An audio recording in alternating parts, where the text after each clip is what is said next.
Bismillahirrahmanirrahim. Assalamualaikum warahmatullahi wabarakatuh. Apa kabar anak-anakku semua? Semoga semuanya selalu dalam keadaan sehat dan bahagia.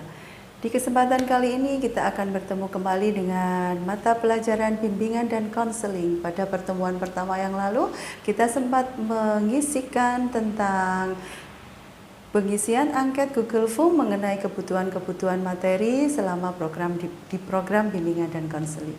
Baik anak-anakku, di kesempatan kali ini kita akan membahas satu topik baru lagi sesuai dengan masa dan kondisi saat ini yang sedang pandemi. Maka kita akan mencoba untuk membahas dan mengkaji serta belajar bersama tentang cara belajar efektif di rumah selama masa pandemi. Baik, semuanya disiapkan? Semuanya fokus pada pelajaran di kesempatan pagi hari ini. Semua semangat, semua harus bahagia, semua harus ceria, semua harus siap untuk belajar. Ada beberapa tips atau beberapa cara atau beberapa metode bagaimana agar kita bisa belajar dengan baik, belajar dengan efektif dan membawa hasil meskipun pada saat ini kita harus melakukan kegiatan belajar jarak jauh. Yang pertama harus disiapkan adalah apa? Tentukan waktu. Tentukan waktu dalam artian di sini bahwa kita sesuaikan jadwal yang sudah ditetapkan di sekolah sehingga pada saat itu kita sudah harus siap untuk menerima materi-materi pelajaran. Nah, kesiapan kita itu yang akan menjadi langkah awal kita, menjadi langkah awal kalian untuk siap belajar. Jadi tanamkan di dalam pikiran bahwa saya siap untuk belajar hari ini. Itu yang pertama. Dan yang kedua adalah merapikan tempat, merapikan meja belajar kalian, merapikan ruang belajar kalian. Itu sangat berpengaruh kepada proses pembelajaran. Bayangkan jika ruang belajar kalian, jika meja belajar kalian itu dalam keadaan bersih, dalam keadaan rapi, maka pasti kalian akan betah di situ. Demikian pula sebaliknya, apabila kondisi ruangan belajar kita, apabila meja belajar kita penuh dengan berserakan barang-barang, maka kita juga tidak akan nyaman belajar di situ. Boleh juga loh ditambahkan dengan mungkin ada bunga-bunga di ruang belajarnya. Jangan lupa ada tempat sampah di dekat meja belajar, mungkin ada kertas-kertas yang harus dirapikan, bisa langsung masuk tong sampah. Ya. Itu yang kedua. Yang pertama tadi apa? Siapkan waktu. Yang kedua, rapikan tempat belajar kalian. Dan yang ketiga, cari tahu cara belajar yang sesuai dengan kalian. Karena masing-masing dari kita mempunyai cara belajar yang berbeda.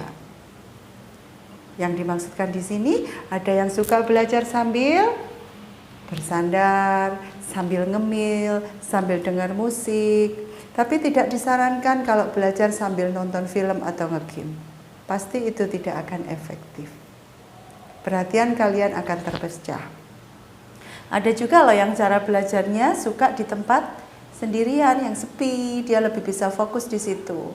Nah, di sini kalian tentukan sendiri cara belajar seperti apa yang sesuai dengan kalian dan lakukan.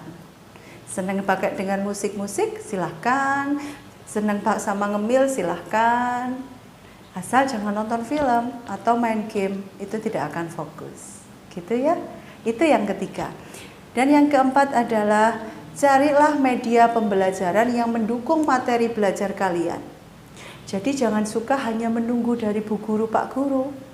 Tambahkan informasi kalian, tambahkan ilmu-ilmu kalian, bukan hanya dari bapak dan ibu guru. Kembangkan pemahaman, kembangkan pemikiran, luaskan literasinya. Apalagi sekarang dengan metode daring ini kalian sangat-sangat sekali bersahabat dengan IT, sangat bersahabat dengan Google. Jadi itu menjadi satu tempat yang mempermudah kalian mendapatkan informasi-informasi penguat tentang materi-materi pelajaran yang akan dipelajari. Itu akan lebih bermanfaat. Jadi gunakan fasilitas internet kalian memang betul-betul untuk menambah ilmu, menambah pemahaman pada materi-materi yang diajarkan oleh Bapak Ibu guru. Jangan pernah merasa cukup dari informasi Bapak Ibu guru. Carilah pemahaman, pengertian dan informasi lebih luas lagi yang bisa kalian lakukan, bisa kalian cari di jaringan internet kalian masing-masing. Itu yang keempat. Dan yang kelima adalah kalian bisa loh tetap belajar bareng teman, tapi tidak boleh bertemu dan bergerombol.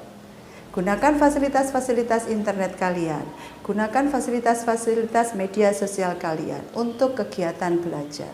Mungkin ada materi-materi yang perlu didiskusikan bersama teman, kalian bisa menggunakan fasilitas ini.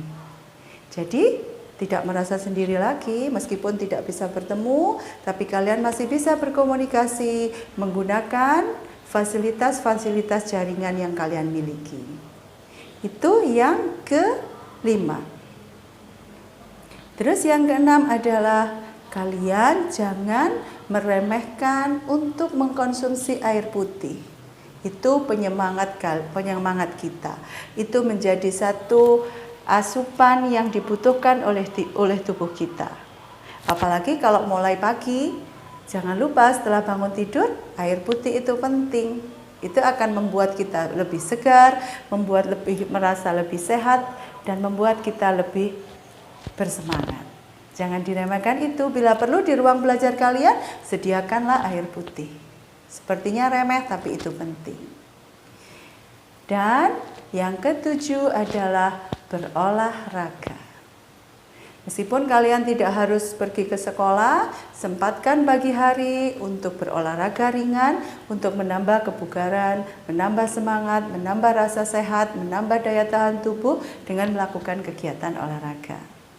Itu menjadi trik, menjadi tips, menjadi cara-cara bagaimana agar kita tetap bisa melaksanakan kegiatan belajar yang efektif di rumah selama masa pandemi, selama kita harus belajar secara jarak jauh. Baik, ayo kita buat kesimpulan di akhir bahwa ada beberapa tips yang bisa kita lakukan untuk kegiatan belajar di rumah tetap berjalan dengan efektif. Yang pertama, tentukan waktu. Yang kedua, rapikan ruang belajar. Yang ketiga, cari tahu cara belajar yang tepat untuk kalian sendiri. Dan yang keempat, tambahkan informasi-informasi dari media yang lain. Yang kelima, belajar bersama teman melalui jaringan-jaringan sosial yang kalian miliki. Yang keenam, jangan sampai kekurangan untuk minum air putih. Jangan sampai kita dehidrasi. Dan yang ketujuh, olahraga. Gitu anak-anakku. Dan yang kedelapan, selama masa pandemi, kita tetap harus jaga kesehatan, jaga social distancing, jaga physical distancing, tetap tingkatkan daya tahan tubuh sehingga kita bisa menjaga diri kita tetap sehat dan bugar. Baik anak-anakku, itu adalah materi kita yang kedua untuk hari ini di pelajaran bimbingan dan konseling selama masa pandemi. Jadi cara efektif belajar di rumah selama pandemi, itu tema kita hari ini. Baik, nanti setelah kita menyelesaikan pemahaman ini, ada beberapa tugas untuk kalian yang bisa kalian kerjakan langsung setelah melaksanakan atau setelah mengikuti video ini. Akhir kata, mudah-mudahan dari penjelasan Ibu ini kalian bisa memahami, bisa memberi manfaat untuk kita semua untuk tetap melakukan hal yang lebih baik dan lebih baik lagi. Assalamualaikum warahmatullahi wabarakatuh.